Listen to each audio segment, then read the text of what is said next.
addition to the deteriorating relationship between the US and Libya, in 1981, Libya acted with violent intent when it launched a missile at a US aircraft near the Gulf of Sidra, further inflaming and declining US and Libya relations.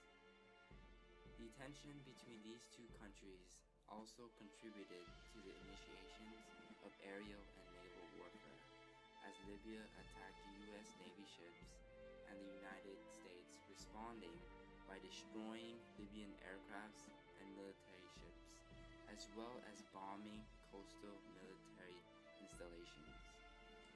Furthermore, in 1981, following these violent events, Reagan began to investigate Libya's true intentions under the dictatorship of Muammar Gaddafi.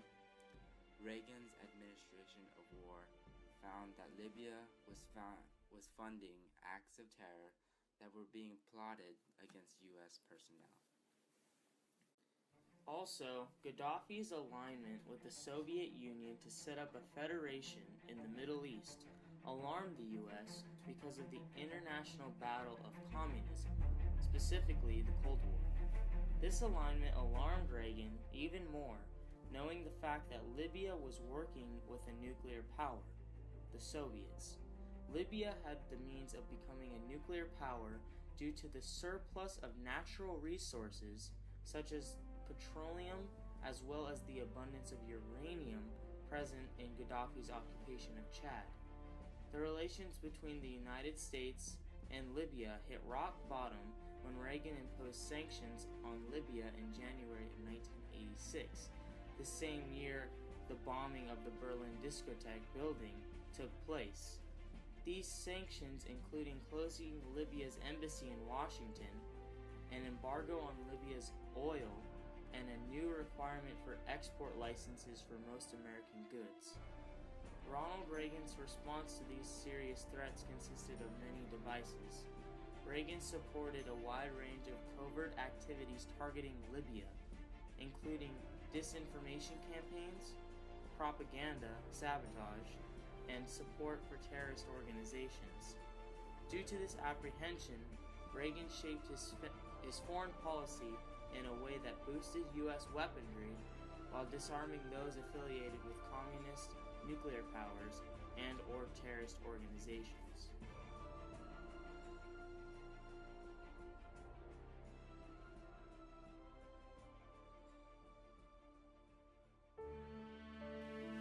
On April 5, 1986, the entertainment venue La Belle Discotheque, often visited by U.S. soldiers, was bombed by the Libyan Secret Service and embassy.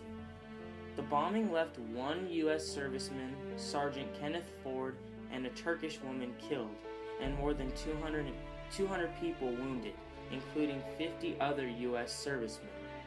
This act of terror on American personnel and American allies caused Reagan to take the initiative to proceed with direct action.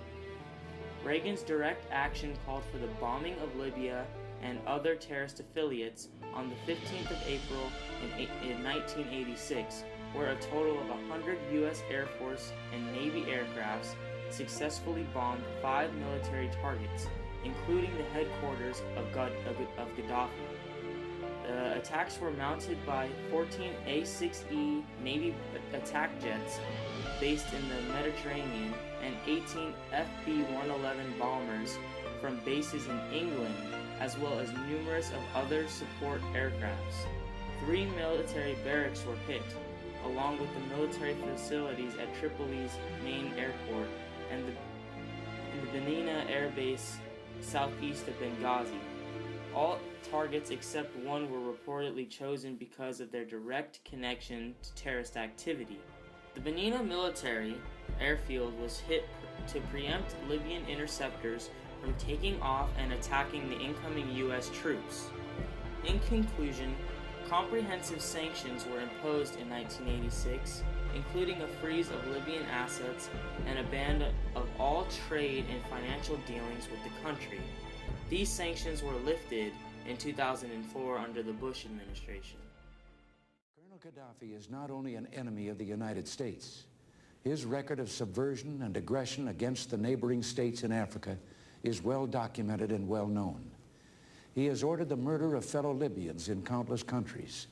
He has sanctioned acts of terror in Africa, Europe, and the Middle East, as well as the Western Hemisphere.